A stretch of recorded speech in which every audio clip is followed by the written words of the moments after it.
racing immediately. But a champion becomes a legend. But Kevy wins it again. Yes, yes, yes. Wins the Everest. Glen Boss wins another big one. Here we go to round out season 4 of Who's the Boss? Adam Peacock alongside Glen Boss. Bossy, great to have your company once again, mate. We've got a really special guest this week, a good mate of yours. But first of all, as always, how was the week? Yeah, it was a good week. The weather wasn't on our favour, and obviously in Sydney you got smashed down there, you blokes. But I went down to one of my favourite golf courses, a place I'm a member at, Bonneville at Coffs Harbour, with some mates to play some golf. But unfortunately, we only got one round in. It just absolutely poured, and we had to go back to the Gold Coast with our tail between our legs. But nevertheless, we had a good time, and I just love being out with the boys, with all the banter playing golf. That's my favourite thing. Yeah, now you know how the rest of us feel when we go to the Gold Coast, because generally speaking, when we go to the Gold Coast, we leave the Gold Coast with a tail between our legs, which is self-induced most of the time. So, yeah, you went the other way this week. Yeah, I went the other way, mate. It was just more because one of my mates actually flew over from Singapore to play golf with us, and he got there and he goes, "Oh my God, I've come all this way for this." But anyway, we had a good time. Yeah, I bet you did.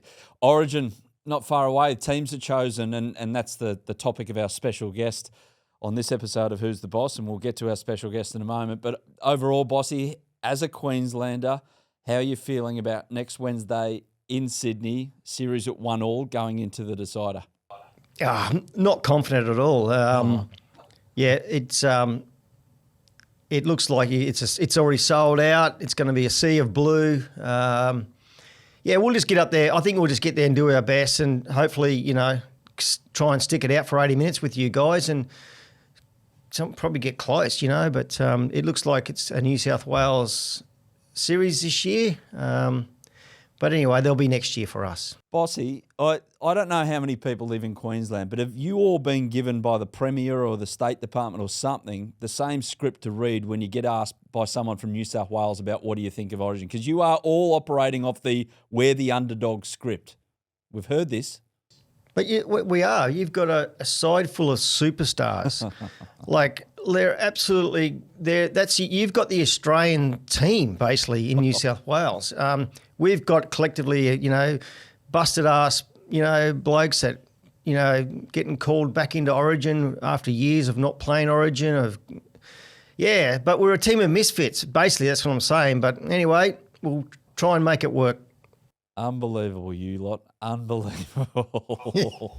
We'll get to the special guest in a moment. Got to make mention of our great supporters here at Who's the Boss. AirTouch off the top as well, airtouch.net.au for all your remote air conditioning needs. And I dare say, Bossy, as you went, as you mentioned, from tail between your legs away from Coffs Harbour through the week, back to the Gold Coast, you made sure that the AirTouch was right in your house for when you walk through the door. That was perfect. And I tell you what, all those people in Sydney, with the weather they've had, they need an air touch because they would be suffering all week. But not like I do. I don't suffer when I get back into my house. Air touch has everything under control, and I can do it from my mobile phone. It's so easy. Yeah, so we had the AirTouch guys in and the guys from Ladbrokes as well last week. Great supporters of Who's the Boss, watching the James McDonald episode. Looking back on that, Bossy. That was a good one for those guys to come along and listen back to this week. I really enjoyed that chat. I learnt more about the caper off you guys just bouncing off each other than I think I ever have.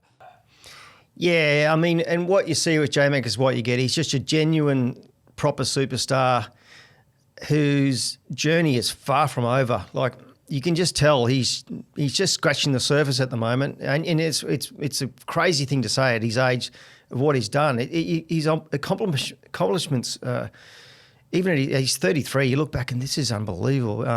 So it's nice to sit down beside someone that we're going to reflect on in years to come as probably the greatest jockey that we might have ever seen. So to be in his company, just to listen to the way he works, his mind, the way he approaches things, you can see why he's so good. Yeah. He was cooked though, wasn't he? He was looking forward to his holiday, which he's now on after last week's final Group 1 of the season. Yeah, he's like a lot of athletes, when you come to the end of the season, because you put everything in. Like he's all chips in the whole time. So it can become very taxing mentally, and then you add on all those flights to Dubai and Saudi and all those flights to Hong Kong. Then the physical tiredness comes into it. So when you combine both, he was cooked. You could tell he's had enough. But he rode very well on his last day up at Tats Tiara Day, and now he's over having a well-earned rest. Good on him. Good on him indeed. Your Black Book has been on fire in season 4, Bossy. We had that great chat with Blake Shin as well, Kerrin McAvoy and James McDonald, so some of the best jockeys going around. And this one, though, he's not a jockey, but he wasn't the biggest rugby league player of all time, but he's got one of the best records of all time. It's your great mate, Kevin Walters. How long have you guys been mates for? Oh, we go back a long way. I've known Kevy basically as long as I've known Alan. So, yeah, because they're best of mates. So everywhere Alan was, Kevin was at the same time, and vice versa. So we've mixed in each other's company a lot. I've come to admire him, and not from the very beginning I admire him. 6 premierships, mate. That's and he's done a lot in football. He's dedicated his whole life to his genre. And when you're around Kevy, he wears his heart on his sleeve. Like, he's kind of one of those guys, if he's sad, if he's happy. He's a bit like myself in that respect. And I just admire him. He's not a big guy, but geez, he's accomplished so much in his sport. And I'm just so grateful that I can actually call him a mate. Well, let's get to the chat right now. A reminder, after this chat, we're going to have a look back at the whole season of horse racing for 2024-25 with the horse's birthday and the new season approaching at the end of July. So we'll have our awards, if you like. Bossy's best for the entire year. Bossy's best as well for the meeting at Caloundra. But for now, here it is, our chat with our special guest to round out season 4 of Who's the Boss, Kevy Walters. What a way to round out season 8 with one of your really good mates, Bossy, and Kevin Walters, who's sitting right next to you now. Yeah. And are we going to tell some yarns over the next 40 minutes or so? Yeah, Kevy's got some beauties, and I can't wait to get into it. I Because have got some good stories. Yeah. Hey, love to share them with you. So Origin. There'll be a lot of bleeping. There could be a lot of. We'll keep it clean. It'll Yeah, be no. fine. We got all different avenues we can go into. And the good thing is, Kevy, nice of you to come into the studio today on the eve of Origin 3 as well, in wearing blue. Yeah, well, this is clearly a mistake of mine. I did get the times mixed up, but I am in New South Wales, so we've got to try and blend in as best you can here, particularly with Origin 3 in Queensland. Look, I can see it already. Like, unbackable favourites, New South Wales, but that's when the money on Ladbroke slides into Queensland. Queensland to win. Bossy, They'll what do you probably think? just jog over the line, New South Wales. Anyway, the Perth game was amazing. We give it our best. We'll give it our best, yeah. I don't even know if we should even bother showing up because New South Wales have probably won it already, but we'll see. We'll see what Billy and his gang have got. The grub. Come on. Billy the Grub. Don't call him that. Well, hey, you started the fight. We're going to finish it. I love it. Well, big hairy bear, Aaron Wood started that, so I'm not sure. Yeah, that was a bit different. But, yeah, look, that's Origin. I mean, Billy's got on with things. That was a great comeback from Queensland for Game 2, and it sets it up for a great series for Game 3 in Sydney. We're all looking forward to that. Isn't it? Origin has never lost it, has it? Like, No. You know what I mean? Like, there's always that first game we got smashed, and then we come back and win the second. And everyone's cannot wait for this third one. It's like on everyone's lips, the third Origin. Yeah. It's an amazing arena, isn't it? Yeah, I was very fortunate to be at the first ever State of Origin game in 1980. My brother was playing in the curtain raiser to that game. So we got loaded up to Kingswood, myself and my mum and dad and the 4 brothers, and we went into Brisbane. And then we got to the stadium, and obviously it's hard to get a car park back in those days. And the lineup to get into Lane Park was a kilometre long, and you couldn't pre-purchase tickets or anything, so you just had to stay in the line. So we were going to miss our brother's game. It was on earlier. So Dad was a carpenter, and he got some pliers out of the car and cut a hole in the fence at the Milton Road end, and we just raced through there with about 10,000 other Queenslanders in this big hole in the fence, and then we got to see our brother play, which is great, against New South Wales. And then when Arthur Beetson ran out, I still remember it. I was only 13 years old at the time, but I still remember to this day the noise that the Queensland people made and the look on Arthur's face. He had spit coming out of him everywhere, and all this white powder all over. That was the stuff for the hands, I'm assuming. And he just, from the get-go, just belted his teammates, his Eels teammates, from the get-go to show everyone that he was here for It was his first game for Queensland, and he was the first Indigenous player to captain Queensland as well. It was a big moment in Queensland Rugby League, and sort of that's just stayed with me. I was very fortunate to play Origin myself and then also coach Origin. So it's one of my real proud moments in so far in my career to do that, you know. Have you ever celebrated with Kevy after Origins and the like? We have. Bossy? Yeah. I was one of the few people that was allowed on the bus, on the bussy, you know. You were? like, Really? Before a game and after the game, you know, with Brisbane Broncos and celebrating all their achievements and the premierships. Like they won 5 premierships in a decade. So, you know, they were winning every second year. And I was very fortunate enough to be there and on part of the journey. We used to always go into the cross at Bourbon and Beef. Yeah. Is it? Yeah, After bourbon and Origins. beefsteak. Yeah, after Origins and Broncos games when we played on Friday night.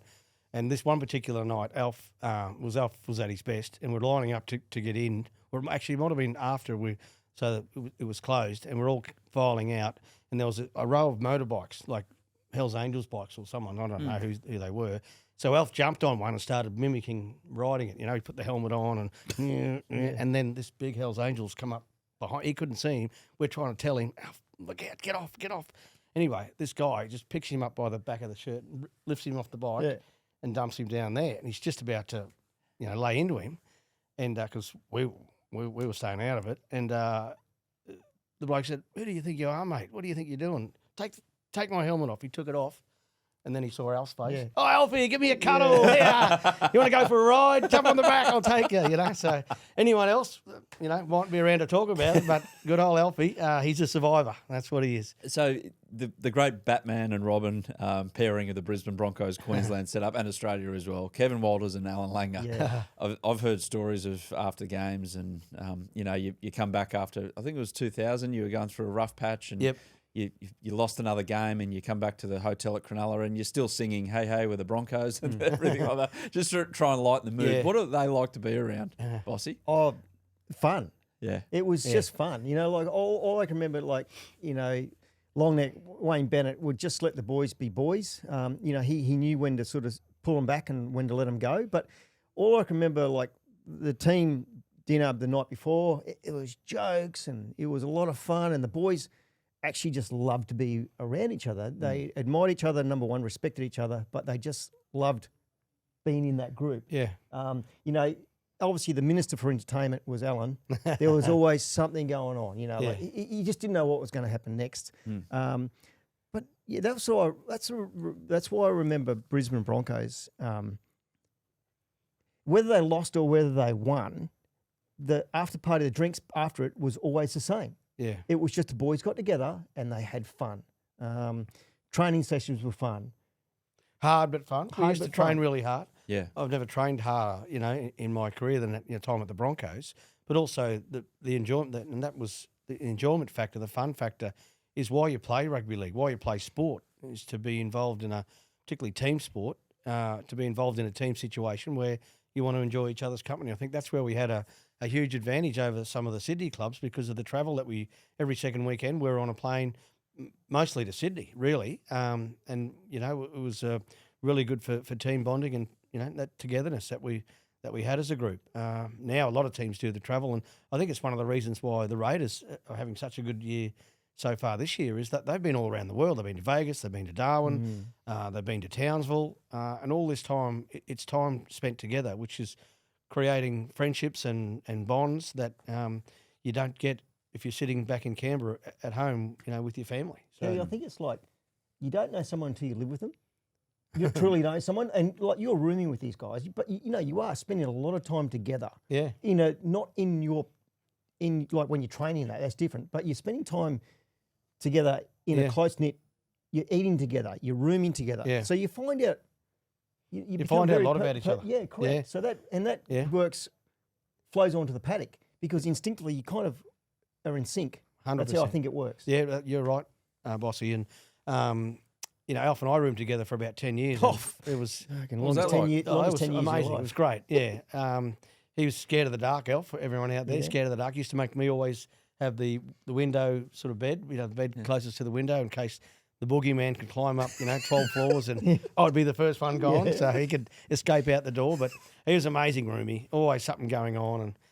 And, Bossy spent a lot of time in there as well, as you say, nights before games and after races and the like. So, it was good stuff. And I look back on those times really, really fondly. Wasn't always good times, though. Alf, I remember we were playing the Raiders in Canberra and I had to do a cross sort of, this is like early in the morning, like for the Sunday footy show or whatever it was. And I used to have a denture and I used to put the denture beside my bed all the time. And this one particular morning, I said to Alf, I've got to get up a bit early, mate, just do this cross for Channel 9. He said, yeah, no worries. I got up and the tooth was gone. It went missing. So I thought, this was about 10 minutes before I had to go on air. So I woke up. I said, Alf, where's my tooth? He said, well, what do you mean? I said, where's my denture? You've put it somewhere. You've hidden it. No, I haven't. So I got up and I started pacing around the room. And then I hear this cold. So he started playing hot and cold with me, with the tooth. So I walked over the curtains. I pulled them back, cold. I walked in towards the bathroom. Oh, no. Hotter, warm. I thought, the toilet seat lid was down. Getting very hot. Oh, no. I lifted the seat up. And, thankfully there was nothing. Well, there was something in there, but it wasn't my tooth. He left a little treat for me. Yeah. And then very hot. And it was he put it in the toilet roll holder. Oh, he's a beauty. Just in time so I'd get on telly. And I did the cross, and then we played the game. We lost. The Raiders beat us. They were always hard to beat in Canberra.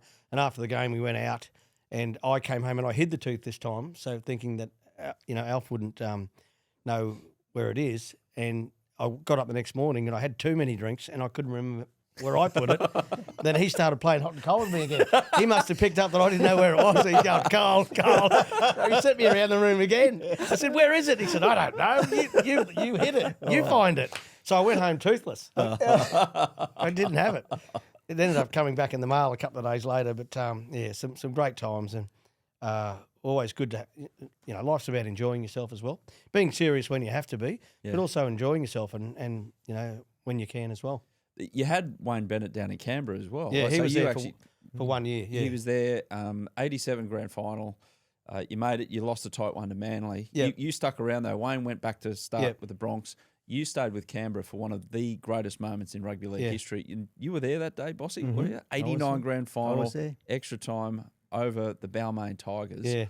I mean, is there a memory or is it all there is a memory. I remember because I was very lucky to get selected in the reserves bench because I'd hurt my ankle and I want to thank Tim. I still thank Tim to this day because he put me on the bench and then I got on with about 5 minutes to go and then the extra time came in as well. So I remember it very clearly. I remember Benny Elias's field goal attempt, hitting the crossbar and bouncing back into play. I remember Mal Meninga's ankle tap on Mick Neal. He was going to score and Mal somehow got that big arm out and ankle tapped him. So those sort of things. And I remember Steve Jackson's try where he busted through and 2 or 3 Raiders defenders and then slammed the ball down. So, and I clearly remember Chris O'Sullivan's field goal as well. No one else wanted that play to happen. Mal wanted the ball. Laurie was calling for the ball. They were all calling for the ball. But because he got it from a scrum, Chris got the ball first in his hands and he took the mercy of having the shot at field goal and he got it. Yeah. So golden wasn't golden point, it was extra time. So you had to play, I think it was 5 or 10 minutes each time. So that meant we got in front, but it did mean we'd won the game. And then Steve Jackson scored that try to really win the game for the Raiders. So yeah, it was great times in Canberra. Laurie broke the trophy, it fell off the car parade we're in, and all sorts of things happened. Lucky he didn't fall off the car as well. Yeah, well, he would have been next to go because it was, we had the Prime Minister in our dressing room after the game and all these sorts of things. It was, it was great times. And I went back to Brisbane after that because I felt if I stayed in Canberra, they had Ricky and Laurie who were going to be long-term halves for the Raiders. So I thought I'll go back to Brisbane, try my luck at the Broncos who came into the competition in 88. So, yeah, I had 3 years in Canberra, 3 great years. I finished off my carpentry apprenticeship down there. And, Steve was there as well, my brother. So lots of Queensland. It was like a Queensland club in the 80s because lots of Queenslanders there. And it was a great place to live as well. Was Wayne the big catalyst for coming up to Brisbane, or was what was Wayne the was- process? Wayne was obviously not part of it. thinking. Yeah. they got the great But also halves. my twin brother Kerrod and Alfie, they were both playing for Queensland. and Australia. And I thought if I'm going to play good footy, they're going to help me play good footy because we always had a good understanding. So that, and just coming back home to the family too, and the Broncos, obviously, their first couple of seasons were very promising. Wayne Bennet, the coach, so it all looked really positive for me. It was in the end, it was a great decision to come back to the Broncos because we had 10 good years there. It was a fantastic time. Yeah, so you won premierships in 92, 93, 97, 2000, 98, 2000. 98, yeah, the new NRL when it came Yep. back after Super League. You won the Super League year 97. Yep. Comes back, you beat the Dogs in the grand final 98, and then you win in 2000 as well. Why did Brisbane win so much then? And that's such a basic question, but is it because you had that balance between... We had the balance, but we also had good players win premierships. It's like helps. good jockeys; they win Melbourne Cups. The horses are good, but the jockeys still got to be good. Well, the players are still. We had a great coach. We had some of the best players in the game in history. Glen Lazarus and Trevor Gilmeister when they came up Gilly came up in 91. Lazo came up in 92. That was a real big turning point for the Broncos. I feel Alf coming into it. Alf was the best halfback in the game for 10 years, So, a bit like, Nathan Cleary now, he's the best. He's winning premierships. He's the best halfback in the competition. So if you got elite players in those key positions, you're going to be very successful. What were you in all of that then? Well, it was his Robin, So I was a player that could really, like Alf was a bit, he'll admit this, a bit hard to play with if you're not used to Alf's skills and how he plays. So sometimes for Australia, Alf would be the halfback and say Laurie was the 5'8" or Cliffy Lyons, but they never really gelled well because Alf's a very unique player and his skill set was very unique to Alf. And because we played so much together, I sort of understood the way that Alf played, which helped Alf's game and it certainly helped my game and helped the team. So He was very unpredictable, wasn't he? I don't think he kind of knew what he was going to do until he got the ball in his hand, and then he looked at the structure. Then he made his decision. There's no game planning with Alf, like the quick taps, all those things. It was very quick. His first 10 metres, he was electric, wasn't he? Yes. But then he slowed up. He didn't accelerate. But he could move quickly as well, off his feet, off his sidestep, and then he had the little chip. And people underestimated how tough he was as well. God, yeah. Some of these forwards would run at him and quite hard, and before they knew it, they were on the ground, and he was up at marker. He used to have the trip motion. He used to. He knew how to use their weight and their speed to bring them down. He was athletic too. He could get his body in a certain position that he would never kind of get hurt. Yeah, and a great captain as well. Obviously, Alf. He led the Broncos to 4 of those premierships. One of my favourite stories on field with Alf, there's 2 of them. One was when they used to have a bit of a bet, not on the games, but on horses. Yeah. Surrounded by I think it was Golden Slipper Day, wasn't it? Do you remember this story? I know that they used to display the... Well, because the Sydney Football Stadium had the screens at both ends, they didn't have to worry. But this game was at Cogra, so no screens. And it was a Saturday game. It was a big race on in Sydney. And anyway... Alf's gone down. I thought there's nothing wrong with him. What's happened? Gene Miles is in this team as well. Oh, that's right. And I went over to Alf and said, "What's wrong with you?" He said, "Just get Kelvin on the field." Kelvin Giles was our trainer. So Kelvin's come on, and I heard him say, "Find out who won the slipper. Find out." Yeah. Couldn't wait till half time. What slipper? The golden slipper, Kelvin. The horse race. It was just on right now, And we were getting beaten at the time and not playing that well, and Alf was a bit off his game. Anyway, comes back on. Kelvin comes back on and says, "Such and such horse won." And Alf goes, "Oh, you beauty, let's go." So from then on, bang, he was on. He was on. Yeah, I know that story. Yeah. He was on. So, but, that was all. Gilly used to like to have a bet as well, Trevor Gilmeister. Just fun stuff, And the other one was with Alf was because he's a captain and he's very demanding as a captain, which we all respected. But this one particular game, Chris Johns was into me about not passing him the ball as much. Chris was one of our centres. He said, "Tell Alf he's hogging the ball and he's not passing to me." And I said, "All right." So I went in and said to Alf, "Johnsie's blowing up, mate. You need to pass him the ball more. Or pass it to me and I can pass it to Johnsy." And he said, "Is Johnsy whinging?" I said, "Yeah." He said, "You F off. Go and tell him to F off as well." So I went back to Johnsy. He said, "How'd you go, Kevy?" I said, "He told me to F off." "Who, he did?" I said, "Yeah." So Johnsy goes, next scrum, Johnsy goes in. I can see him going like this. Johnsy comes back with his tail between his legs. I said, how'd you go? He said, yeah, he told me to F off as well. He said, get back out on the wing, or the other option is go off. I'll get Wayne to take you off. So very demanding as a captain, but we loved his competitiveness and the way he played. In a lot of big moments in games when it was on the line, Alfie would often be the one to get us out of trouble. And you. Don't underestimate what you did. Yeah, well, I was a good sidekick, but he was the one that used to do all the stuff, and that's why we loved him. Because in the money moments, in the moments when you really need something to happen, it was more often, 9 times out of 10, it was something that he would do to get us out of that situation. Yeah. And Wayne Bennet and all of this. Yeah. Did you get to know Wayne Bennet well enough, Bossy, from your time with hanging around the Broncos? Yeah, I mean, Wayne's he's not the person that the public perceive. Wayne's like a father figure to all the boys. Very kind, knows how to pull in and let go. But he's more of a, what can I say? He's a great mentor of men. People manager. Yeah, of men, young men. He just understands what makes them go, what makes them stop, and he works on that. That's a good way. He works individually with people, doesn't he? Yeah, build relationships to get a collective. Yeah. Get it to all work. He'll go, Kevy, how's the kids? If you've got a problem, you come to me. If you've got a problem, I'll sort it. So he becomes like the father figure, and they want to play for him. They will bleed for him. So that's what he does.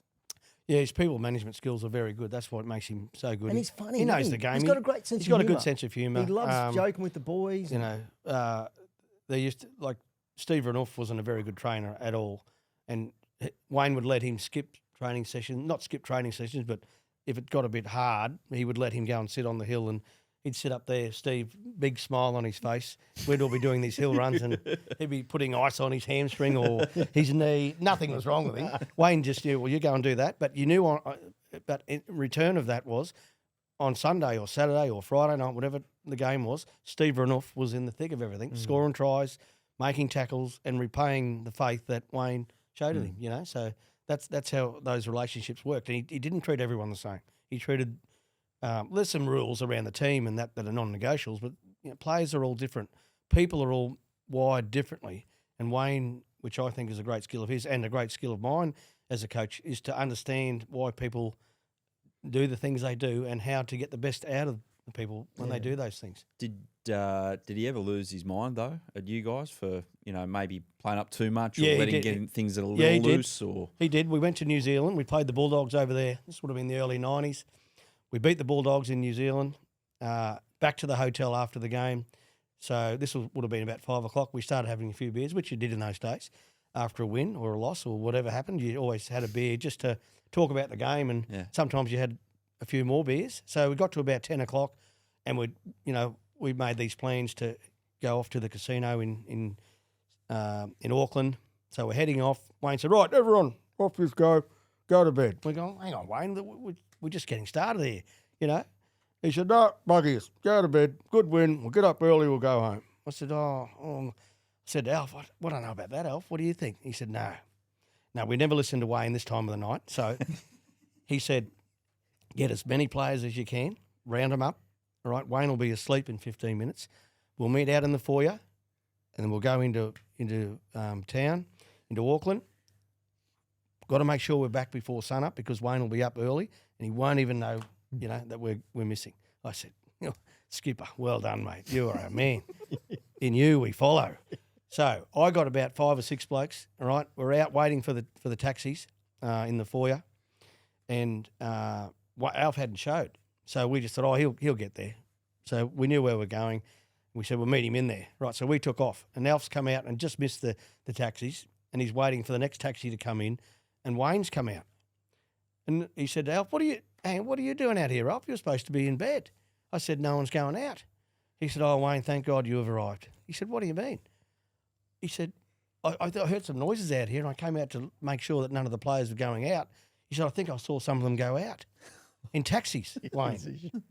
Wayne said, no, they wouldn't have done that. I told them, and Wayne said, you know what, Kevy and Johnsy are like, a few beers, they don't follow the rules, Wayne. And he's going, oh, okay, well, what do we do about it? Alf said, we should do a room check and check in their rooms and see who's in their rooms and who's not. This is the old key these days. So they did a room check, and Steve Renouf, the great Indigenous flyer with the headgear, he put his headgear on the pillow and pretended he was sleeping, but he wasn't. He was out. Myself, Chris Johns, I think Michael Hancock, Glen Lazarus. There was we all went out. We didn't know that, we wasn't sure what happened to Alf. We got back the next day. We had a team meeting, and Wayne in the team meeting said, right, I know some of you fellas went out. Who went out? We put our hands up. We got fined, I think, $500. Imagine if you did that today, you'd be wiped out for 6 months, I reckon. So it was a good era to play rugby And league. Alf ended up being the hero. Alf was the hero, yeah. And mate, we He was one, he organised We it. could have killed him, But then he went out next week and scored 3 tries. We said, oh, no worries, Alf. You do whatever you want to do, mate. But it wasn't the riot act or anything like that, even No, with it that wasn't. with Wayne. It was No. just like, don't do it again. Yeah, don't Here's do your it again, fine. you dickheads. Like, that's Get on stupid. with it. That's not what we do. Yeah. No means no. So, yeah, we copped it and he copped it.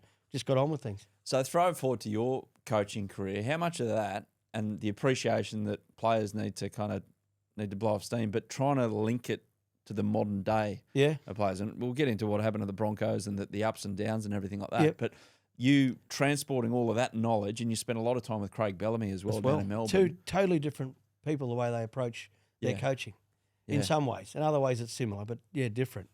But what did you carry into, like, okay, I want to be a coach. Do I need to copy all of that or be myself? Well, no, you have to be yourself as a coach. But, obviously a lot of the things that I've learned as a player is very important, about preparation and training and technique and skill, all those things that you learn as a player, very important. But also the man management of players is the hardest thing with coaching. When you're coaching, it's, probably 80% of man management and then 20% of coaching. That's why you have really good assistants around you to help you do the coaching side of it. The man management thing is the big one, and that's where I feel my skills are best, about communicating with people and understanding how people work and how they tick and how to get the best out of people. I feel that's a skill that I'm very good at, and I think that's a huge part of coaching as well. You just can't be structured, can you?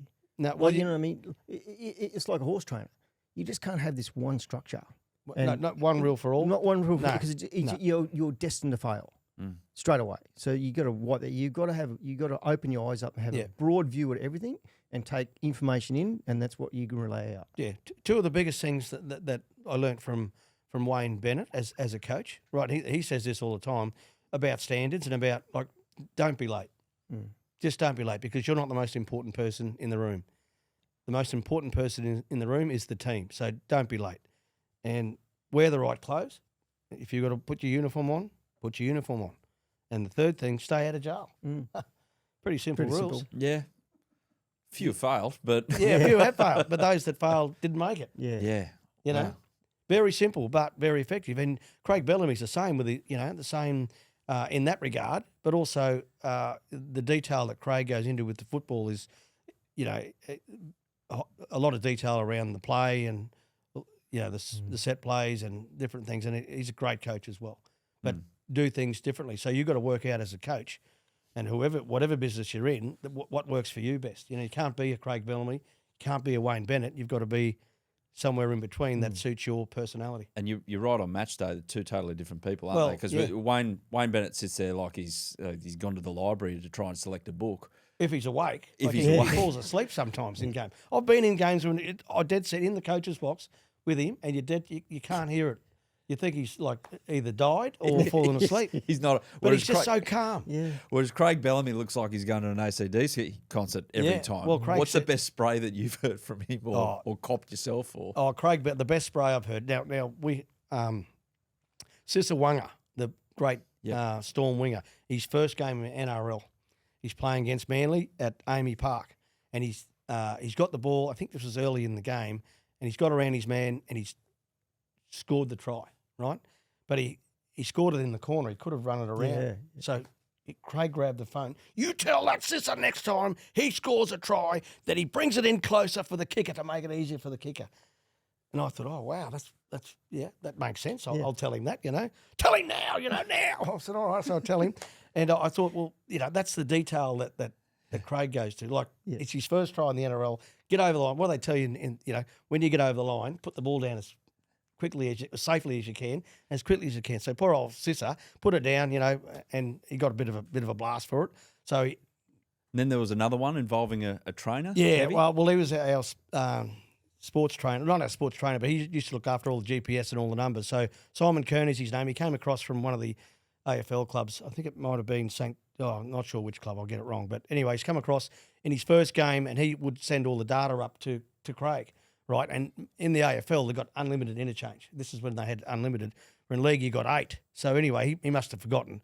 And he's got on the mic and sent a message up to Craig Bellamy, warning Craig that Billy Slater's heart rate was at 183 beats per minute and had been for some time. You probably should look at bringing him off and giving him a spell for 10 minutes. And and Craig looked at me like he was so angry. Give me that thing here, he said. Put Simon on. And I could hear him just roast him. I'm doing all the interchanges. You can just shut up. You're already, And this kid's on the sideline going, what? So it was just amazing. Like he was all over everything, Craig. Everything. Nothing happened in a game. He once sent me. So this was my first year at the Storm, and it was the first Saturday afternoon game at 3:00 or Sunday.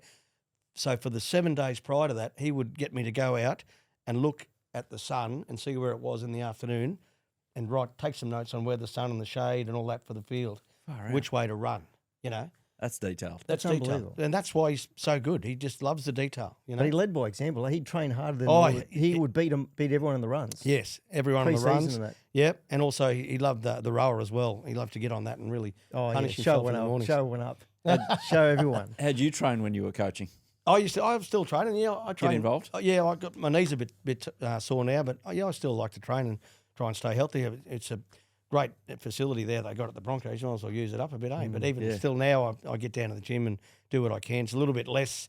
Wayne is a huge runner too. He used to run all the time. I think Didn't he beat you on the pre-season runs? Did you ever go along on these, Bossy? Not the pre-season, no. Never. I never. Good way to make weight on the weekend. Yeah.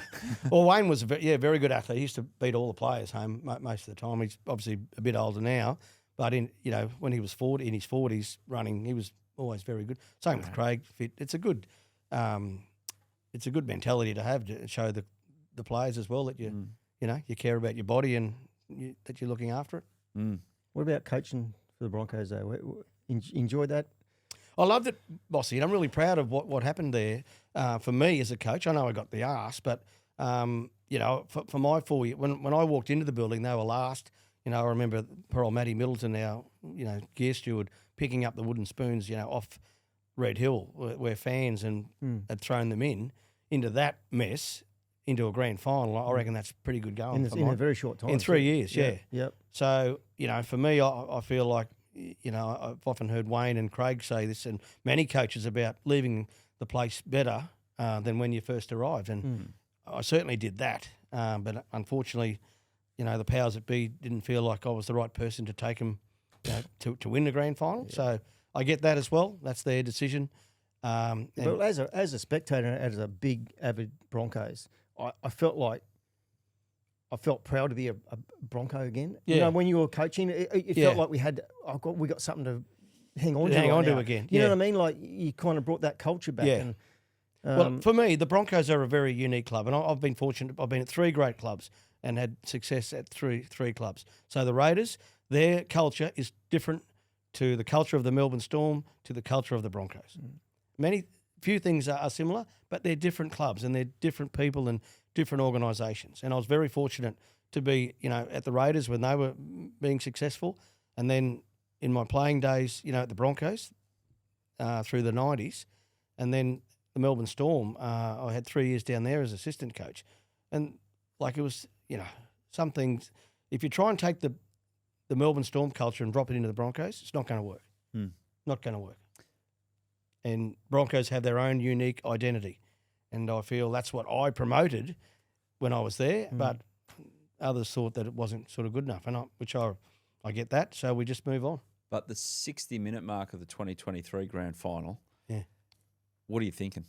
Did your mind throw forward to what this could be? It did for one little second, and then I stopped it. Someone in the coach's box might have said, "Whoa, we got this," and I thought, no, no, maybe not that, but just Well, the whole stadium felt it. Let's be real. I was watching Yeah. on TV. Everyone thought it. Well, everyone sitting at home felt the same thing. Yeah. So that's not an unnatural feeling, right? But I feel like as a group, and I'll take some responsibility for it, certainly, up in the coach's box, we stopped playing. We stopped playing Broncos footy. And we just Protective. You went Start protective. protect Trying the to protect the lead. and you think that those great tries that Ezra scored and Walshy, that's just playing footy. That's what the Broncos are good at. And that's the way we coach, and I coached, is to, bring your skills, let's play to your skills, play to your strengths. And that was their strength, was to play footy. And then we got in front, and for whatever reason, we stopped playing. We started to play someone else's And then football. Nathan come into it. Yeah, and then Nathan Alan- got a sniff Yeah. of, hang on, these blokes, they don't think they've won this yet. Or they're protecting. Well, let's go after it. And they did. And some things are just meant to happen. Like that night, we were meant to lose. And Penrith were meant to win. I've heard Phil Gill talk about the footy guides. Well, they weren't on our side that night. They were on Penrith. And just little things in games happened. The Herbie Farn, when they got their first try, all year we said to Herbie when he comes out of dummy half, try and promote a little pass there because you bring defenders to you. There might be some space on the outside. The only time he probably passed a couple of times, but this night in the grand final, he passes, the ball hits the ground, Penrith pick it up, and they score a try within 2 tackles, So that's just the football gods. And the last try that Nathan scored, well, that's just brilliant from him. We were a bit inept with our defence, but they were just meant to win. But Nathan copped a big knock early in the game, and Alan was obviously running the waters and that. And he said he wasn't even in the game the first 15, 20 minutes. You see he was stunned, and he was just out there just running around, being in the game. But then obviously half time he's come out and he said, mate, he was a different beast. Yeah. He just said, wow. Well, we got the try right on half time. Flegg got over, and I thought, well, that's unbelievable for us to go in at half time like that, because we had no possession. They had all the field position, and I just thought at half time I was very confident that we could go on in the second half, and we did, but then we just stopped playing. And it's a regret, but look, it's still, if you don't make winning a grand final is the best thing for me in rugby league. The second best thing in rugby league is knowing that you're in a grand final. Having a chance to win. Yeah. That when you win your prelim final, you're in the dressing room and you got to start planning your grand final week. That's a great feeling and a great experience. So I'll take that any day of the week. People say, oh, you'd rather not make a grand final and lose. bullshit. Like, no, what a load of garbage. What a bullshit, yeah. And I can sort of vouch for that because I've been to a lot of grand finals. I don't think people understand, Kevy, to have your troops together collected for a whole season to get to it's the amount, it's logistically, it's number one, very difficult. Yeah. To have it all perfect on grand final day, it's a hard thing to do. That's why they're so precious. Yeah. And we next time I go to the grand final, I'll be going again as a coach one day soon. So get ready, fellas. Yeah. Okay. Right. There's a few things that we did wrong from a logistical point of view. And Penrith were very smart because they'd been there a few times. So just little things like 1%ers. 1%ers. Like after the Dally M's, the Penrith bus was there to take the Penrith players back to their hotel. We're waiting to get cabs, taxis. Yeah. Just little things. Little I'm thinking, things. gee, that's smart. Why didn't we think of that? It might sound like a little thing, but it's big things. And the press conference before the game, or not before the game, 2 days out, while she got in a bit of strife with a Penrith fan, that shouldn't have happened. Our security, Yes. they shouldn't have been able to get near him. Little Correct. things He like shouldn't that. have been in that situation. Shouldn't have been in that situation. It's little things that just throw us off. What about Alf taking half the team to the casino one night? No, that didn't happen. Yeah, no, that didn't happen. But Alfie's great around the team. Don't underestimate Alan Langer and what he brings to a football organisation. Respect. Hey, they all respect him. Respect, but also he's got that personality as well, Bossy, where he understands people, and that's one of our strongest characters. Is his ability to read people, and whether they're one, full of shit, or two, they're good people and want to do the right thing. That's his great asset. One thing I noticed, and Bossy, you would have picked this up as well, because you were probably one of these people, is that when it went pear-shaped at the Broncos at the end and they made that decision, is the amount of guys that you played with came out, and they call them the Broncos old boys and everything like that, but they're part of the fabric of the history of the club and why they're so successful. They came out and hammered anyone who was hammering you. Yeah. And they were sticking it, like Gordon Tallis Like he was the chief lieutenant in this thing, and Bossy, I'm not sure if you're along this and totally vocal. What did that mean to you that guys who you'd been through those great moments with had your back so much? Yeah, well, Gordy's, obviously we played a lot together and we won premierships together, so we've always been pretty tight. All those guys, I really appreciate and respect their support, of me, which I got a lot of satisfaction from. Particularly, Gordy now is very vocal. With his work, we just hit it off, Gordy and I. And I remember one time, this would have been sort of 99 before the Olympics, and we're in Sydney at the Cargo Bar, and as we do, Big Barry Hall was there. Oh yeah. He would have been still playing, yeah. And I was there with Gordy, and we were having a beer, and I started getting a bit cheeky to Barry, right? Just Mucking around, which I thought was mucking around, and he's grabbed me, like lifted me up, and sort of my legs were like dangling like that. He said, "Mate, you better shut it up, or I'll shut you up." Gordy's going, "Hey, woo, he's only mucking around, Barry." And so Barry let me down, but Gordy was a great fellow. When you very protective, very protective, yeah. And we just hit it off. I love Gordy's personality. I used to love playing with Gordy. It used to be funny, you'd be standing, because I used to defend beside me. I used to do all Gordon's work. He admits that, all his tackling, only because the players would get the ball and they'd run and they'd look up and they'd see Gordy and think, oh shit, I'm not going there. Where can I go? And there's poor old Kevy standing beside him. Yeah, that's me. So I did a lot of Gordon's tackling over the years, but we just got that relationship where, a lot of respect, mutual respect. He's a great human being, isn't he? Oh, he's fantastic. I talked to him a lot, and he says, "You know what my job was? To go out and hurt as many people as I possibly could, but protect my men." So he took that role very seriously. Yeah. But off the paddock, he's like this big teddy bear. Big gentle giant. He's a gentle giant. He's a beautiful human. Yeah.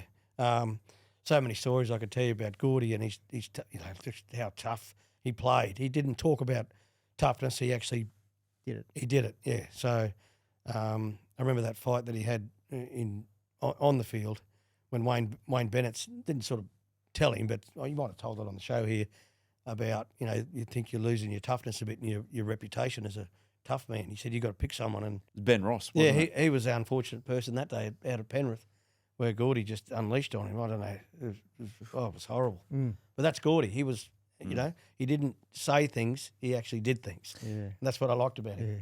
Yeah. Now, it's not all Bossy just watching you guys play footy. You've obviously watched Bossy in action on the racetrack a few times. Amazing.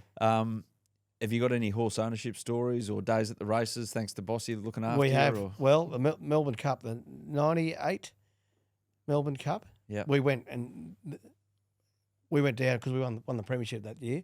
So it was my first ever Melbourne Cup, and we're in the what's the area there? The birdcage. The birdcage. In the birdcage, it was like and you're down near the barriers. For the start of the Melbourne Cup. For the start of the Melbourne Cup, and so we were there. No one knew who we were really in Melbourne, Broncos. No one sort of gave a shit. And next thing, Bossy's come down on his horse, Champagne, to start the race, And we're all, "Hey, Bossy, we love you, mate. Yo, go, you good thing." And he's waved to us, right? "No worries, fellas. I'll be back after the race with the trophy. I'll see you in a minute." And all of a sudden, everyone just thought, Glen Boss, you blokes. We all of a sudden became these superheroes, because we knew Glen Boss. And they said, "Is he really coming back?" "Oh, he'll be back. Of course he will be." Well, he was never coming back, But of course he's coming back after the race. He said that, And all of a sudden, this tent started with about, with us. It just grew and grew, and it was. So we were there till about 8 o'clock at night, just the music going and people enjoying themselves, all because of what Bossy. You nearly joined them with the Melbourne Cup, didn't you? Yeah, I nearly did. I just got beat. Champagne just got beat that year. Yeah, but I was riding in Hong Kong. I had to get on a flight back to Hong Kong. Yeah. But Alfie and Bossy were obviously really tight, and we don't let many people, as a club and as a team, you don't let too many outsiders in. But Bossy was always part of the inner circle because we knew his personality. He's a great sportsman himself, and he brings so much joy to people as well. He's just a good guy to be around. Yeah. Likes having a good time when it's allowed, but also just so I just remember how strict you were with your routine and your preparation for races. Like your diet and your training and your saunas and you know, the stuff that you go through to get yourself ready for a race is Yeah, it's no different to you guys. You know, it's the same thing. Oh, If it's you a wanna- bit. I think you put yourself through a lot more than if you're a bit overweight in footy, you can get away with it. But in your game, you just can't be. Off to the sauna. Yeah. Well, I just find a way to get it off. So but- that's what we really respected and loved about you was one how good a rider you were, but secondly your character, mate, is very I good. used to like being around and listening to Wayne. Like I'm very drawn to the coaches and stuff like that, and I used to like sort of listening to him when he would address people, or and you just pick up little things that you can mould and pick apart and use for your own benefit. Yeah, right. So I was getting a lot out of it too. Don't worry about that. Yeah, you well, know. there's lots to be learned when you hang around good sporting organisations, no matter what sport it is or if it's a business. You find a common theme of good people working hard, enjoying themselves, and the respect thing as well. But Wayne's he's a real mastermind as well. So that before the '93 grand final, we used to stay in Sydney at the hotel out there, and we'd always meet around the tennis court and just to play a bit of tennis on, off, whatever. Anyway, and then we'd have a quick meeting. Well, this was the day before the grand final, and Wayne had told us that he's got a hold of the Dragons tip sheet from Brian Smith about our players. And he said, I want to read out a few things here that Brian Smith and the St George players think about you fellas. And he started with Julian O'Neill at fullback, called him a hog and won't pass the ball.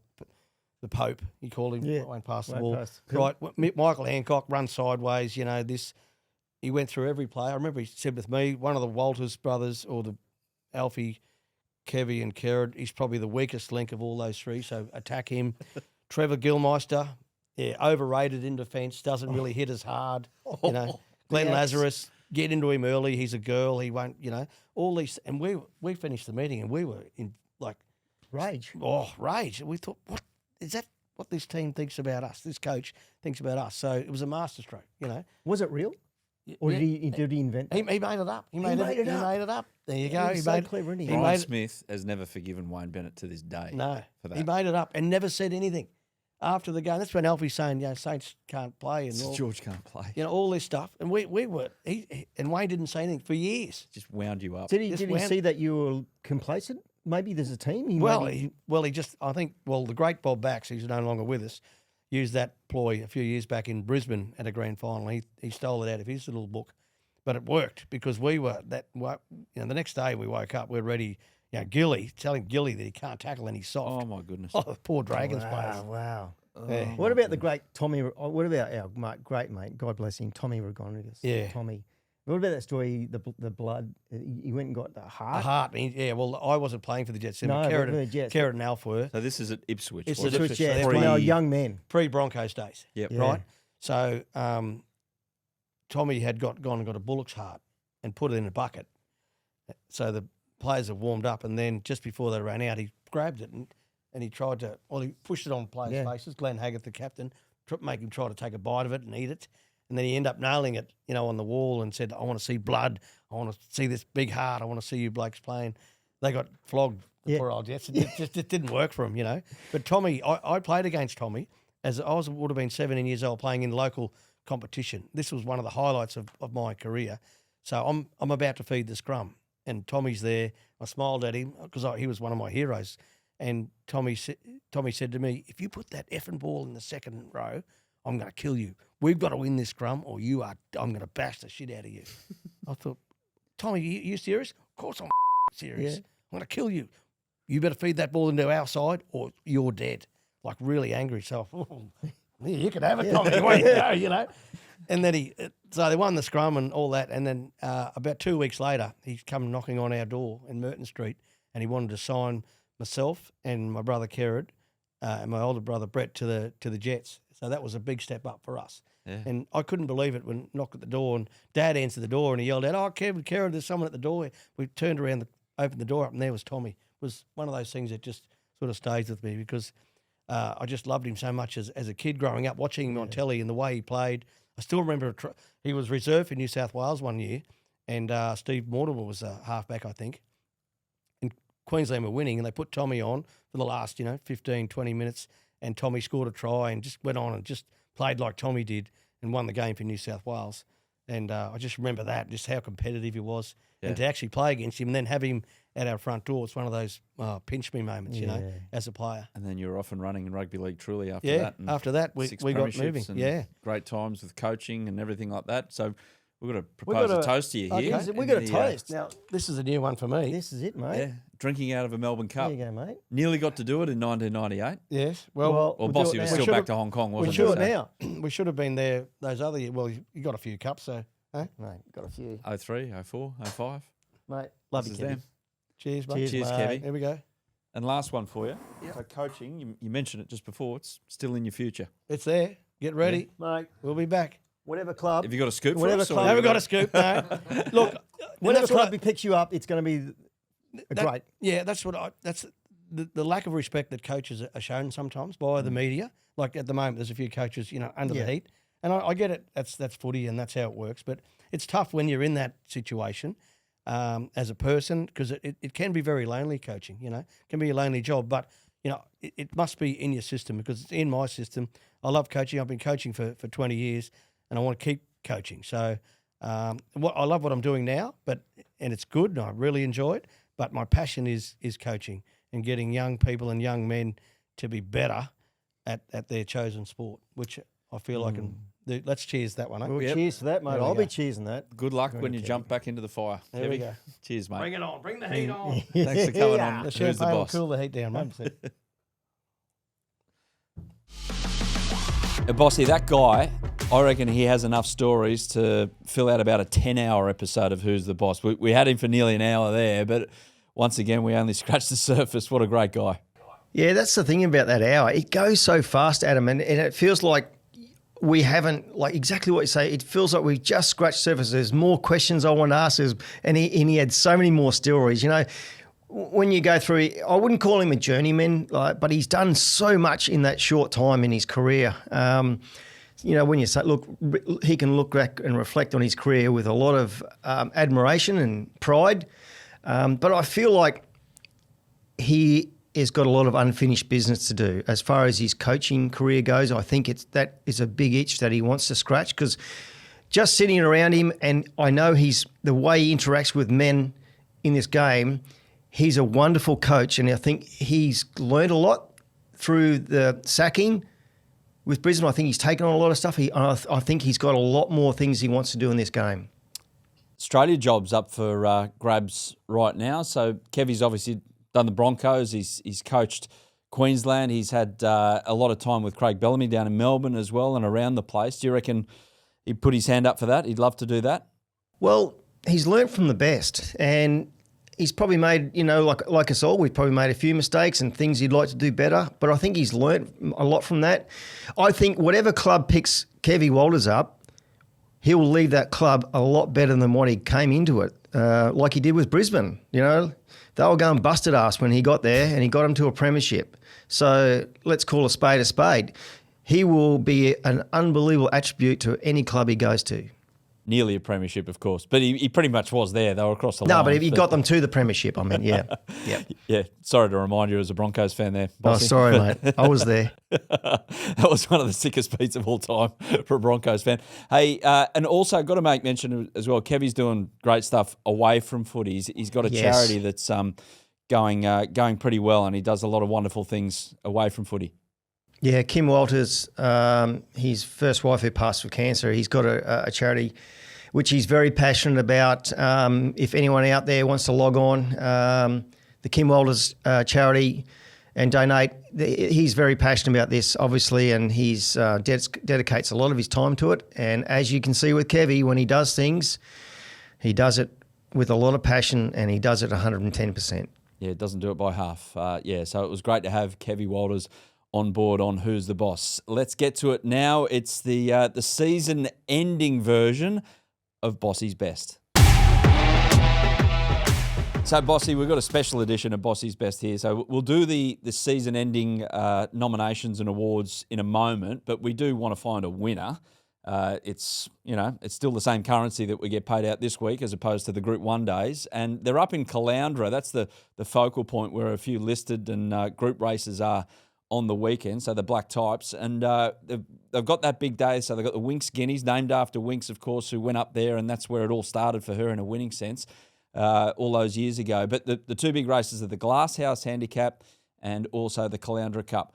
Let's start with the Glasshouse Handicap over 1,400 metres. Great track at Caloundra. Have you found a winner for us in this one? Yeah, I'm sticking solid. I know I've tipped him, and it was a hard watch to watch him beat Warney. He just had no luck last start. So he's drawn barrier 12, and Ryan Maloney will ride him. And he's a class act, this bloke. I think, given the horse his fitness levels, he'll be as fit as he possibly can. The 1,400 suits, the jockey suits. He's got a barrier draw where he should find no trouble. 3 wide with cover would be great for him. If he gets in better with that, it'd be great. He's not going to get locked away. So I'm going to have to tip Warney. I'm going to stick solid. I know I tipped him last start when everyone done their cash, but stick solid with Warney. Hopefully you'll get it back. And you'll get a price because he's drawn wide. Exactly. And a bit like the human that he's been named after, this horse, that Shane Warne, he did have a bit of bad luck from time to time, but eventually he made his own luck and it all turned around, and that's why he was the king. You've just got to stick solid, mate. Now to the Caloundra Cup, Bossy, over the 1.5 miles. So some emerging stayers in this one. Maybe we might see them in the Melbourne Spring, but for now we'll see them in the winter sunshine of southeast Queensland. Which way are you going? Yeah, the Caloundra Cup, I'm going with Bear on the Loose. Gay Waterhouse, Adrian Bott, they're flying. The horse is in great form. It's drawn barrier 1. Angela Jones, well, she's our leading rider in the state, and gee, she rides a beautiful race, this girl. So it's going to get every opportunity from that barrier draw, and you're going to get a good price. It's 4 or 5 to 1 at the moment, but I expect it to come in. So if you want to get on early, I think it's a good bet. So there you go. There's the tips for Caloundra from Bossy. Let's get to now your Bossy's best for the whole season. So the horse racing season is in its last month. It resets on August 1, the horse's birthday in the Southern Hemisphere. So looking back with the wide lens, Bossy, we'll go through them. Some of them are pretty obvious, I reckon, and we'll start with the best horse. Is it the one that won the most Group 1s? Well, yeah, and she was dominated. She's our reigning Ladbroke's Cox Plate Queen, Via Sistina, and there's every opportunity that she'll probably back it up and win our Cox Plate again. Talking to J-Mac, as we did the other day, he can't believe how big and strong she is. I love when you see 7-year-old mares, that's when they finally start to peak as far as their physical strength. 6, 7-year-old. She's a big sound girl.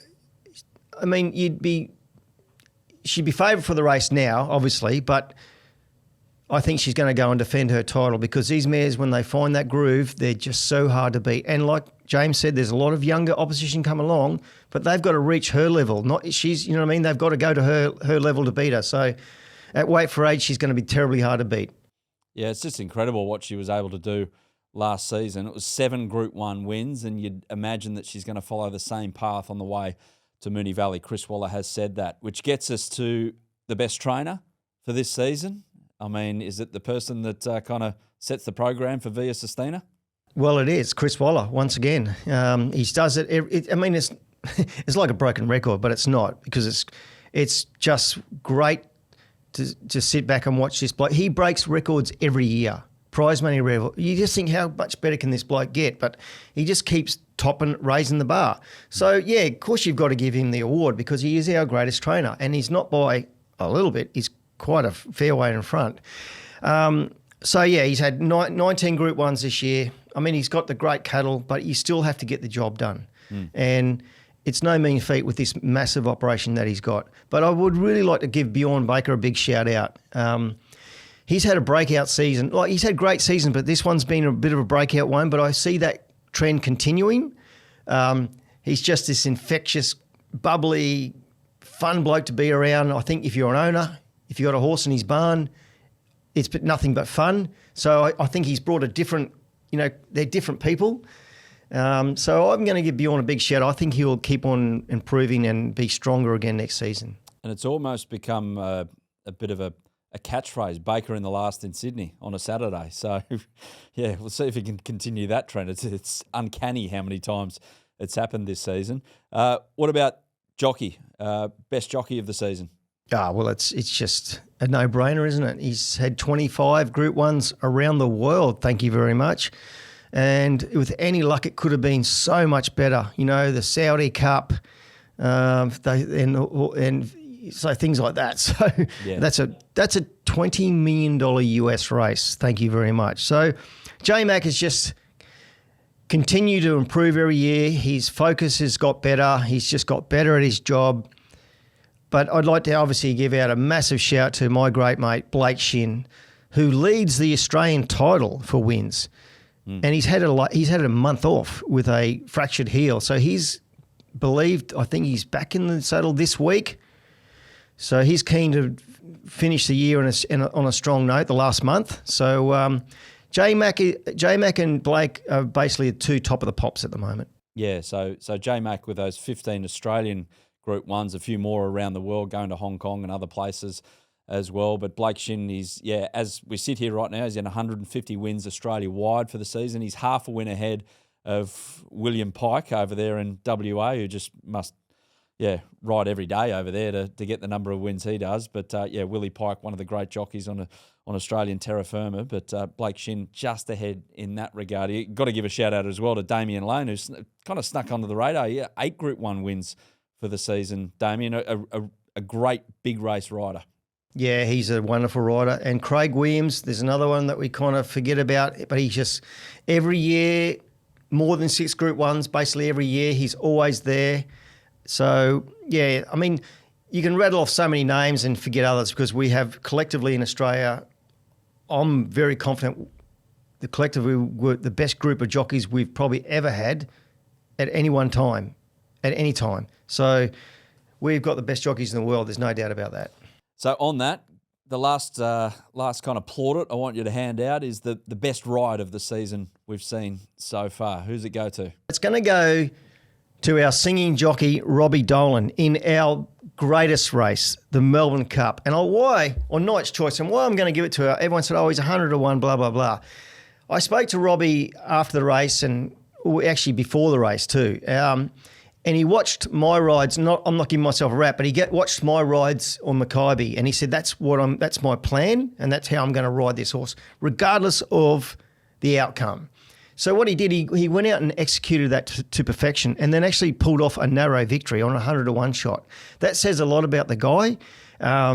He stuck to his guns and rode exactly how he wanted to. So for that, I think I'm going to give him the best ride for the year, and no better stage to do that than in the Melbourne Cup. So hats off to Robbie Dolan, our singing jockey, and what a wonderful human being he is. Like you, I was there that day as well, and it was noticeable that the fence was getting a little hotter as the day went on, as in the place to be. As the day went on, it was a pretty warm day at Flemington, and you always talk about that second wave in the Melbourne Cup. Don't go the first wave. Wait for that first wave to go and then come back to everyone and then get involved when the second wave happens. And it sounds like, from what you're saying right there, that Robbie just 10 out of 10 for executing a plan. Yeah, well, it was. And unfortunately, the race was spoke about for about 10 jockeys who got it wrong. And then that kind of overshadowed the one great ride in the race, was Robbie Dolan. So, I mean, and this is going to go down as one of the greatest rides in the Melbourne Cup. So hats off, like I said to you. Knight's Choice, I don't think we'll see him at that level again. I'm pretty confident, but well done to Sheila Laxton. She's had 2 runners in the Melbourne Cup for 2 winners. 100% record. How do you do that? It's a pretty good record. It's better than Godolphin. It's a very good record. The Amazing, overseas right? ones, I should say. I'll give a special shout out as well, Bossy. I'm not a jockey, never will be, but I was taken by, we've mentioned him already, Blake Shin. He's right on Antino in the Toorak handicap.